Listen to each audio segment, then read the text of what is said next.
फ्रेशर्सचे job आता close झालेले आहेत. बट असं आहे का मार्केटमध्ये फ्रेशरला जॉब भेटत नाहीयेत का? इंजिनिअरिंग आता 2025 बॅचचा पास आउट आहे. बरोबर. सो आताच रिसेंटली पास आउट झालोय मागच्या मध्ये. स्टार्टिंगला काही इंटर्नशिप वगैरे काही केले होते की डायरेक्टच जॉब भेटला? मग मी वर्क फ्रॉम होम एक 6 महिने एक इंडोनेशियन कंपनी होती, स्टार्टअप होता छोटासा 2-3 लोकांचा, तिकडे पण मी 6 महिने इंटर्नशिप केली. ओके. एमएनसी जॉब भेटणं तर दूरची गोष्ट आहे, पण सध्या जे फ्रेशर्स आहेत ना त्यांना इंटर्नशिप भेटणं पण थोडं अवघड झालं. जे नॉलेज मिळालं ते मी म्हणेन की ते जास्त इम्पॉर्टंट आहे. त्यासाठी मला आठवतं की मी अराउंड 1000-2000 ऍप्लिकेशन केले असतील. की रोज सकाळी उठायचं आणि माझा रूल होता की रोज 50 तरी जागेंवर लिंक्डइनवर इंडिडवर जाऊन अप्लाय करायचं. कुठं तुझ्या बाबतीत असं काय झालं एक्स फॅक्टर की जे तुला डायरेक्टली चांगला इंटरव्ह्यू भेटला ते पण एमएनसी मध्ये? मुलं काय करतात की ते बघतच नाही, त्यांना डायरेक्ट इंटरव्ह्यूला घुसतात.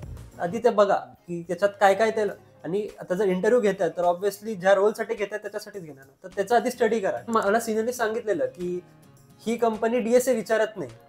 ओके. आणि जे बाकीचे मुलं होते ते डीएसए करत बसले. नवी लँग्वेज शिकायला वेळ नाही लागत, पण कन्सेप्ट शिकायला वेळ लागतो. आणि जर कन्सेप्ट येते तर मग काही सुरू. तर एक लँग्वेज स्ट्रॉंग करा. पहिले अशा कंपनीज मध्ये अप्लाय करा जिथे तुम्हाला जायचं नाही. तू इंटर्नशिप करतोय आणि त्याचा तुम्हाला स्टायपंड देताय, हीच खूप मोठी गोष्ट आहे. करेक्ट. कारण तुम्ही ग्रॅज्युएट कोर्ससाठी आपण 50,000 द्यायला तयार आहे, पण फ्री इंटर्नशिप करायला तयार नाही आपण. Coding is just a part of the job. आपण प्रॉब्लेम सॉल्व्हर आहे. आणि आता जर मला एखादा ऍज अ फ्रेशर आपण म्हणतो की आयटी मध्ये फ्रेशरला एंट्री नाहीये, आणि खूप लोक असं बोलतात की अरे फ्रेशर्सचे जॉब आता क्लोज झालेले आहेत. बट असं आहे का मार्केटमध्ये फ्रेशरला जॉब भेटत नाहीयेत का? बर, यासाठी आज आपण डिस्कस करूयात, कारण आज आपल्याकडे आशीर्वाद आहे ज्याला फर्स्ट कंपनीच एमएनसी मध्ये भेटलेला आहे. चांगलं पॅकेज भेटलं आहे. त्यांनी प्रिपरेशन कसं केलं?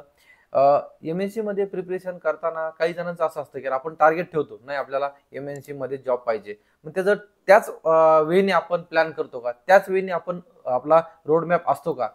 कधी कधी त्यांचा सिलेबस माहित नाही, त्यांचे राऊंड्स माहित नाहीत. खूप काय असं आहे की ज्यांना किंवा कारण आयटी मध्ये असं आहे किंवा जॉब करायचं म्हणजे एमएनसी म्हणजे जसं की आपल्याला असतं ना की गव्हर्नमेंट जॉब टाईप, किंवा एमएनसी मध्ये जॉब केला म्हणजे गव्हर्नमेंट टाईप. तर त्याचं जे काही प्रिपरेशन आहे ना ते रॉंग वेने होतं, त्याचं रोडमॅप व्यवस्थित होत नाही, आणि आपल्याला चांगलं पॅकेज पाहिजे असतं किंवा काय. तर आज आपल्याकडे आशीर्वाद आहे जो की रिसेंटली 2025 पास आउट आहे आणि एक टॉप एमएनसी कंपनीमध्ये जॉबला आहे. जॉबला आताच जस्ट अजून डिग्री पण यायची बाकी आहे आणि तो प्लेस झालेला आहे. त्यांनी प्रिपरेशन कसं केलं आणि एमएनसी मध्ये कसं चांगलं पॅकेज वरती तो गेला, ते आज आपण इन डिटेल मध्ये बघणार आहोत. खूप इम्पॉर्टंट पॉडकास्ट होणार आहे. जे काही फ्रेशर्स आहेत त्यांच्यासाठी पूर्ण रोडमॅप आहे तो आपण सगळा शेअर करणार आहोत. सो लास्ट पर्यंत बघा, आणि चॅनलवरती नवीन असाल तर चॅनलला सबस्क्राईब करायचं विसरू नका.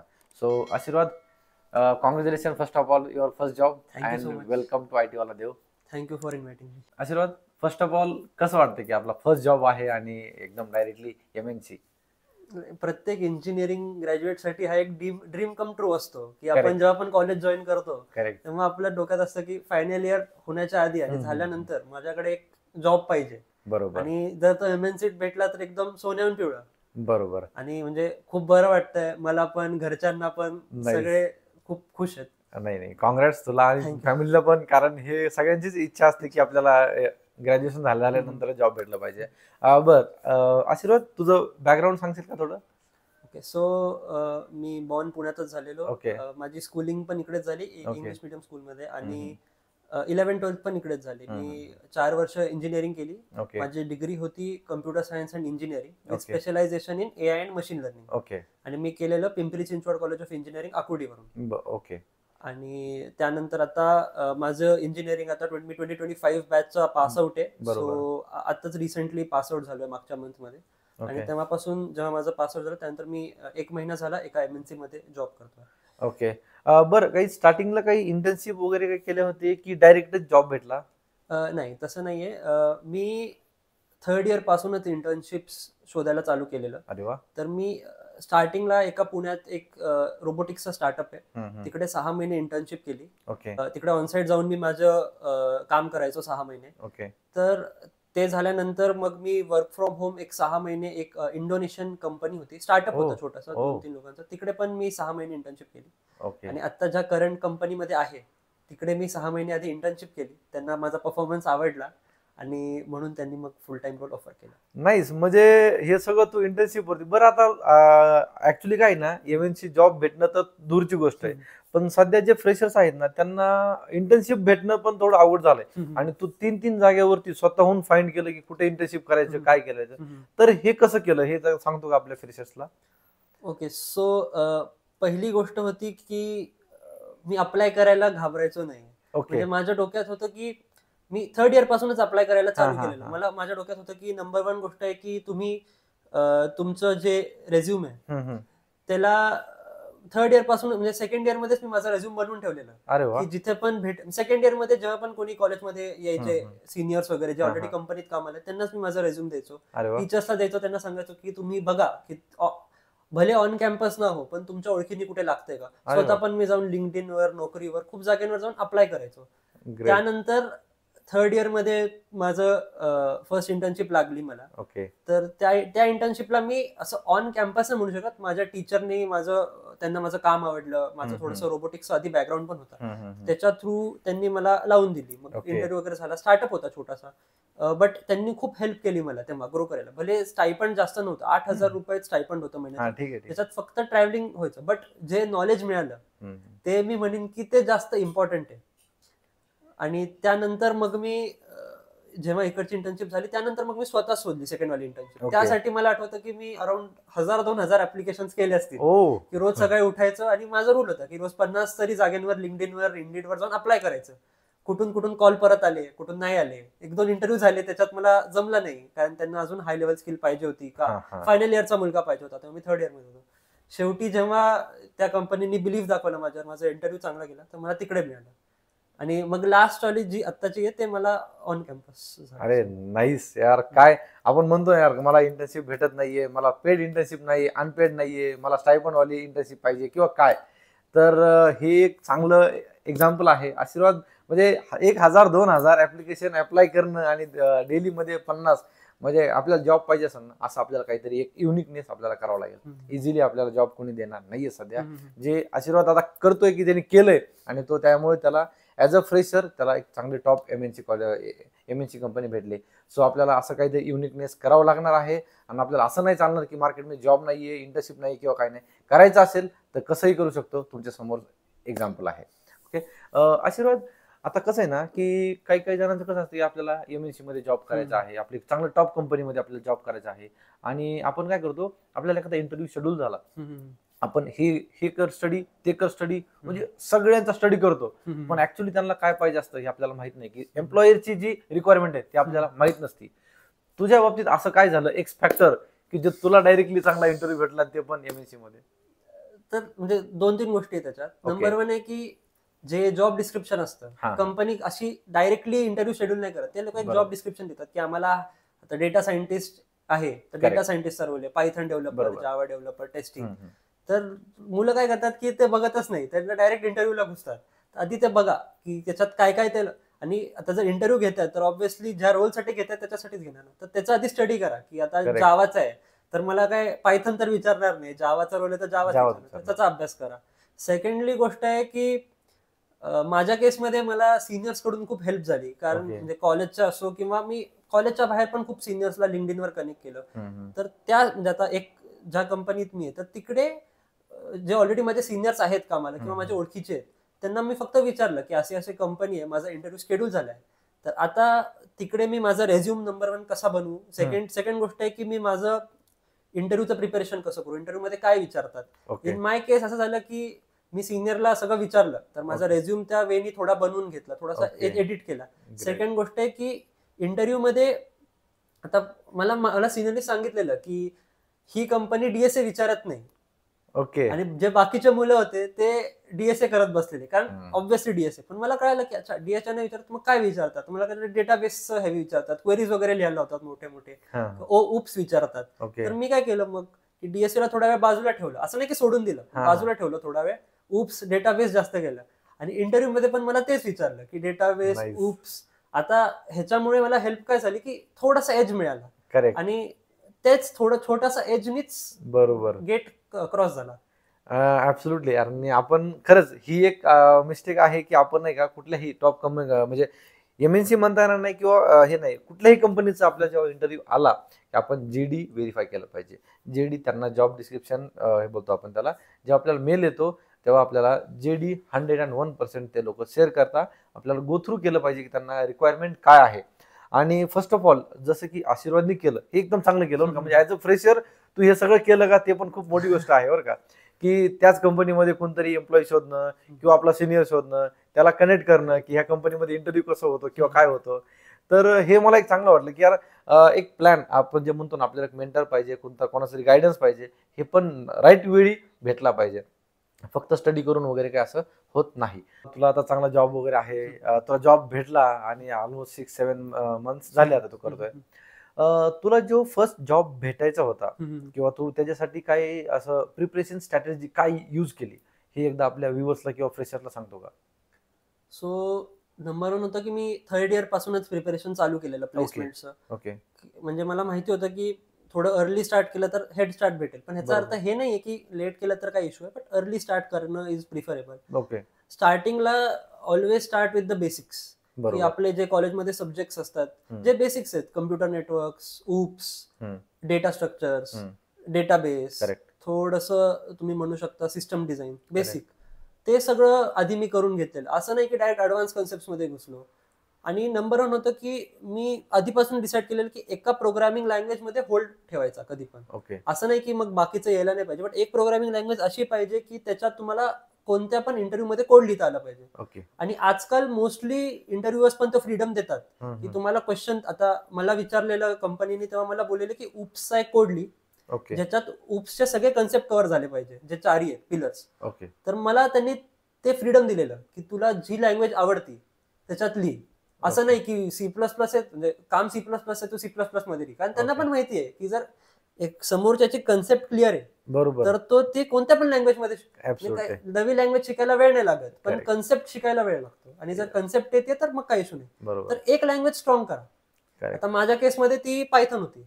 मी कारण AI साईडचं होतं, मला ते लागायचं, तर मी पायथन पूर्णपणे स्ट्रॉंग केली. त्यात UPS जे असतं ते स्ट्रॉंग केलं, डेटा स्ट्रक्चर त्याच्यात शिकलो, बरोबर, काही इशू नाही आला. नंबर 2 गोष्ट ही आहे की स्टार्ट अप्लाइंग अर्ली. कारण म्हणजे मी एक जागेवर हे वाचलेलं, थोडंसं बघितलेलं ह्याच्याबद्दल, की पहिले अशा कंपनीज मध्ये अप्लाय करा जिथे तुम्हाला जायचं नाहीये. मुलं काय करतात की आता मला MNC मध्ये जायचं, माझ्या डोक्यात एक MNC आहे, मला सपोज फिनटेक मध्ये जायचंय, एखादा माझ्या डोक्यात एक फिनटेकची कंपनी आहे, तर मी त्या कंपनीला सोडून अप्लायच नाही करणार.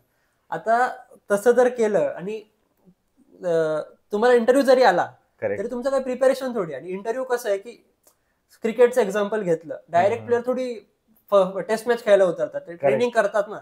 So treat the first interview as a training. भले तुमचं झालं नाही झालं, बट तुम्हाला एक एक्सपिरियन्स भेटतो. आणि इंटरव्ह्यूचा एक्सपिरियन्स किती पण असला तरी जो रिअल इंटरव्ह्यूचा एक्सपिरियन्स आहे तो मॉकनी भेटत नाही. कारण जो प्रेशर असतो की आता माझं काय होणार आहे, समोरच्या माणसाला मी ओळखत नाही, तुम्हाला काय विचारणार आहे, ते मॉक मध्ये येऊच नाही शकत. त्यासाठी तुम्हाला इंटरव्ह्यू भेटायला पाहिजे. आणि इंटरव्ह्यू भेटायला तुम्ही अप्लाय करा, भले तुम्हाला ती कंपनी पाहिजे नकोय. माझ्या केसमध्ये पण मी तेच केलं.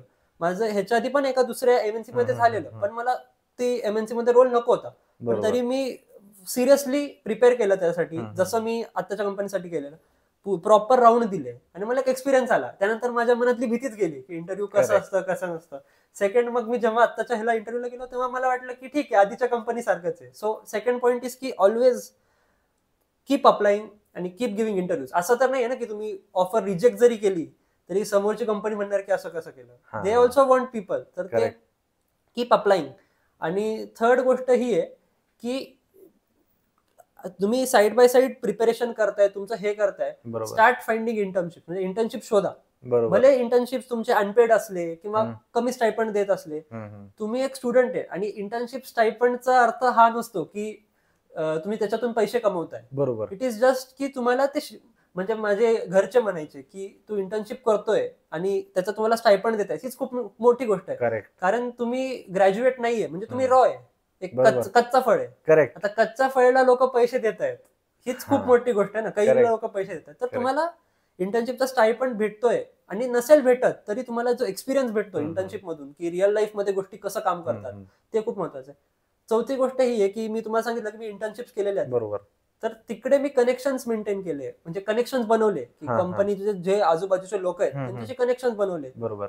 ते लोकांचे पण कनेक्शन्स असतील, तर ते कनेक्शन्स मेंटेन ठेवा. म्हणजे तुम्हाला जर इंटर्नशिप जरी लागली आणि तुम्ही असं नको करा की इंटर्नशिप सोबत मी काय भांडणं केली, आता मला तिकडे करायचंच नाहीये, असं नको करा. सगळीकडे जिथे पण तुम्ही जाताय करिअरमध्ये, असं पण नाही की एक करिअरचीच ऍडवाइस आहे की जिथे पण जाताय, कंपनी जॉईन केली, सोडली, तर तिकडे तुम्ही कनेक्शन चांगले ठेवा. असं नको करा की झालं आता इंटर्नशिप, आता यांच्याशी काय घेणं. कारण कोणी पण म्हणजे इंडस्ट्री अशी आहे की खूप छोटं जग आहे हे. बरोबर. कोणाची पण कुठे पण गरज लागू शकते. करेक्ट. ऍब्सोल्युटली. आपण काय करतो ना की इंटर्नशिप आपल्या इथं म्हणजे पुण्यामध्ये तर खूप ट्रेंड चालू आहे.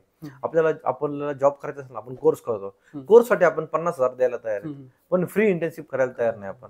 कारण कोर्समध्ये काय थेरोटिकल नॉलेज भेटणार आहे आपल्याला, बट इंटर्नशिप केली ना आपल्याला प्रॅक्टिकल नॉलेज भेटेल. बट इथं फ्रीमध्ये नाही करायचं मला, का तिथं मला प्रॅक्टिकल नॉलेज मला गेन भेटेल. तरी पण लोक म्हणजे आपल्याकडे असं झालंय ना ट्रेंड, तर हा एक एकदम चुकीचा आहे. इंटर्नशिपसाठी काही लोक पैसे देऊन इंटर्नशिप करताय का, कारण प्रॅक्टिकल नॉलेज त्यांना भेटलं पाहिजे. थेरोटिकली तुम्हाला कोणीही विचारणार नाही, तुम्हाला प्रॅक्टिकल कामच तिथं तुम्हाला ऑफिसमध्ये करायचं आहे. ओके. जेव्हा तू म्हणजे फर्स्ट टाइम एखाद्या कंपनीमध्ये गेला, इंटरव्ह्यूज वगैरे हे ते, तर तेव्हा थोडंसं फंबल वगैरे होणं किंवा थोडं अनकम्फर्टनेस वगैरे येणं, तर हे होतच. बट अशा फर्स्ट इंटरव्ह्यू मध्ये गेल्यानंतर असं वाटतं की आपल्याला नाही सिलेक्शन होणारच आहे, आपण आपलं प्रिपरेशन केलंय. किंवा कधी कधी असं होतं की आपण प्रिपरेशन काय वेगळं केलंय आणि आपल्याला वेगळंच इंटरव्ह्यू मध्ये केलं, मग आपण अनकम्फर्टेबल होतो. असं झालंय का? खूप वेळा झालंय. आणि तेच आहे की तुम्ही जेव्हा इंटरव्ह्यू देता ना, तेव्हा या सगळ्या गोष्टींचं माहित पडतं आपल्याला. नाही तर आपण काय असतो की आपल्याला वाटतं की आता मी प्रिपरेशन केलंय, मला तर सगळंच येतं, कॉलेजचा वायवा वाटतो आपल्याला इंटरव्ह्यू. तसं नसतं ते. इंटरव्ह्यू पण एक म्हणजे रिअल टाइम गोष्ट असते, त्याच्यात खूप फॅक्टर्स असतात. आणि ते तुम्ही किती पण युट्यूबवर बघितले, मॉक इंटरव्ह्यूज बघितले, तरी मोस्ट इम्पॉर्टंट की तुम्ही स्वतः जाऊन इंटरव्ह्यू द्या. इंटरव्ह्यू एकदा एक्सपिरियन्स करा. तो जो एक्सपिरियन्स असतो ना, तो खूप हेल्प करतो या गोष्टी. सध्या जे काही फ्रेशर्स आहेत ना, त्यांचं असं म्हणणं आहे की फ्रेशर्सला आम्हाला टेक्निकल नॉलेज आहे, बट ते ऍप्टी होते, ग्रुप डिस्कशन होतं, या गोष्टी आम्हाला क्लिअर होत नाहीत. सध्या पण आहे तसं ऍप्टी हे, किंवा सध्याची जी काही इंटरव्ह्यू प्रोसेस आहे ऍज अ फ्रेशरची, ती सांगतो का? नाही, डेफिनेटली ऍप्टी, group discussion, technical round, HR round, ही जी आधी प्रोसेस होती तीच प्रोसेस अजून पण कंटिन्यू होती. आणि that is the industry trend. म्हणजे most of the companies, 90% of the companies ऍप्टी आणि हे चेक करणारच. आता मुलांना वाटतं की ऍप्टी का चेक करतायत, मला तर कोडिंग चालू आहे. बरोबर. पण त्याच्या मागे जर तुम्ही अंडरस्टँड केलं की रिझन काय ऍप्टी चेक करतात, असं तर नाहीये ना की मी पायथन मध्ये होतो, मला आता काम C++ मध्ये. बरोबर. आता मग माझी ऍप्टी चेक केली, मला आता कळलं का चेक केली. कारण जे आपले टेक्निकल रोल असतात, जे आपण म्हणतो IT मधले रोल्स आहेत, बरोबर, ते कोडिंगचे नसतातच नुकते. Coding is just a part of the job. आपण प्रॉब्लेम सॉल्व्हर आहे. आणि आता जर मला एखाद्या माणसाची प्रॉब्लेम सॉल्व्हिंग चेक करायची आहे, तर त्याचं best way is to check aptitude. बरोबर. ते बेसिक प्रॉब्लेम कसे सॉल्व्ह करतात, that is the only way. तर ऍप्टिट्यूड हा राऊंड होत, म्हणजे माझ्या वेळेस पण झालेला. ऍप्टिट्यूडचं बेसिक प्रिपरेशन करून घ्यायचं. युट्यूबवर तुम्ही बघू शकता, खूप फ्री रिसोर्सेस आहेत. थोडे क्वेश्चन सॉल्व्ह करून घ्या. बेसिक एक 15-20 टॉपिक्स असतात जे रिपीट होतात. तुम्ही जसं जसं कंपनीजला अप्लाय कराल ना, ऍप्टिट्यूड राऊंड तर ऑलमोस्ट सगळ्यांना द्यायला भेटतं, त्याची प्रॅक्टिस पण होऊन जाते. सेकंड आहे ग्रुप डिस्कशन राऊंड. आता ग्रुप डिस्कशन मध्ये हा फॅक्टर येतो की तुम्ही बोलता कसं, म्हणजे तुम्ही स्वतःचं पॉईंट कसं फॉरवर्ड करता. काही पण टॉपिक देतात की रशिया युक्रेन वॉर, किंवा कॅपिटलिझम चांगलं आहे का कम्युनिझम. बरोबर. आता तुम्ही मुलं म्हणतात की ह्याचं काय घेणं देणं, परत तोच प्रश्न येतो की मी तर कोडिंगला आलोय, जावा असं विचारा ना की AI चं काय होणार आहे, हे काय विचारतायत, बोलतं की डॉलर वरती जाणार आहे का खाली जाणार, असं म्हणजे असे क्वेश्चन का विचारतायत. तर त्यांना ऍक्च्युली ते नंतर चेक करायचंच असतं की टेक्निकल कसं आहे, पण ह्याच्यातून ते चेक करतात की ह्याचं माइंड किती क्लिअर आहे. म्हणजे मी जर एखादा टॉपिक ह्याला दिलाय, बेसिक टॉपिक असतं, असं काही UPSCचा क्वेश्चन नाही विचारत, बेसिक टॉपिक असतो, बट त्याचा डोक्यात त्याची क्लॅरिटी ऑफ थॉट किती आहे. आणि जर कोडिंग म्हणजे IT मध्ये मी पण आता काम करतोय 7 महिने, तर कोडिंग सोबत हे पण असतं की तुम्हाला काही डाऊट आला, आणि तो तर 100% फ्रेशरला येतोच, तर तुम्ही तुमच्या सिनियरला कसं विचारता ते. आणि सिनियरचा पण त्याच्यात टाइम इन्व्हेस्ट होतो ना. जर मी क्लिअरली विचारलंच नाही की मला हा डाऊट आलाय, मी काहीतरी वेगळंच विचारलं, तर मग कसं होणार. तर त्यासाठी तो राऊंड घेतात. तर त्यासाठी बेसिक प्रिपरेशन आहे की मी असं केलेलं की युट्यूबवर गेलो, 15-20 ग्रुप डिस्कशन पाहिले, त्यानंतर थोडे टिप्स पाहिले की कसं ग्रुप डिस्कशन करायचं, काय नाही करायचं.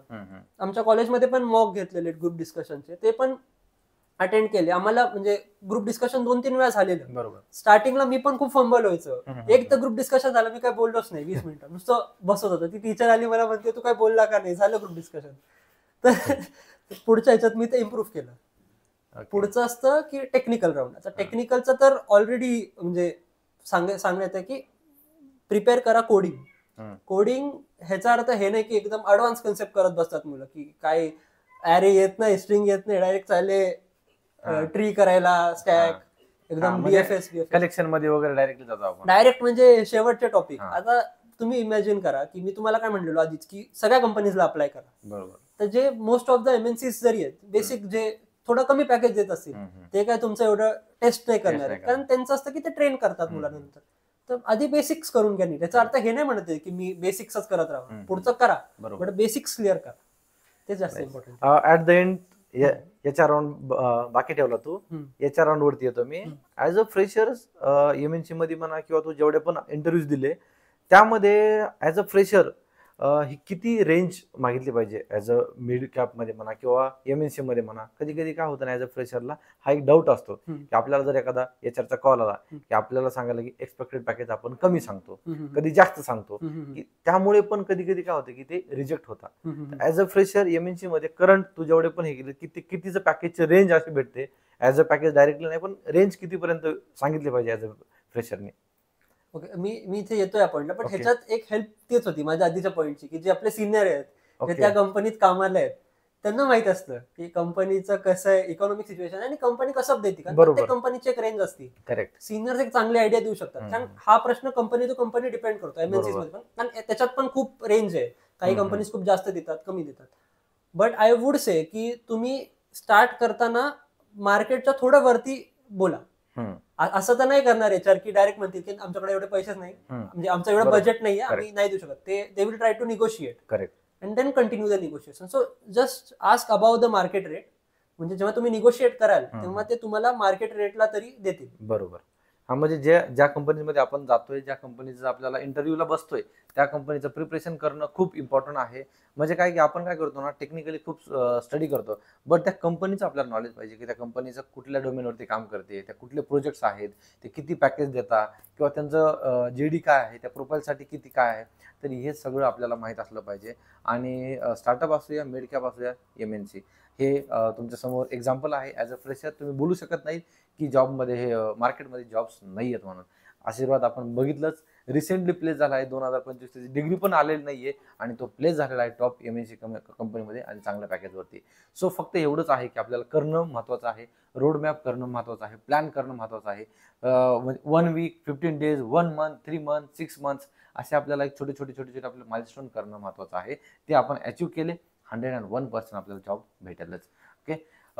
आशीर्वाद, तुला काय सांगायचं एकदा फ्रेशर्सला?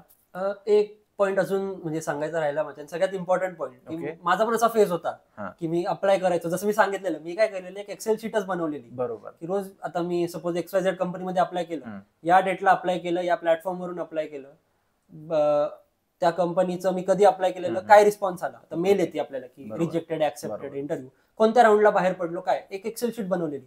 मी ते सांगेन की एक एक्सेल शीट मेंटेन करा. नंतर जेव्हा तुम्ही प्लेस व्हाल ना तेव्हा ती एक्सेल शीट बघण्याची मजाच वेगळी असते.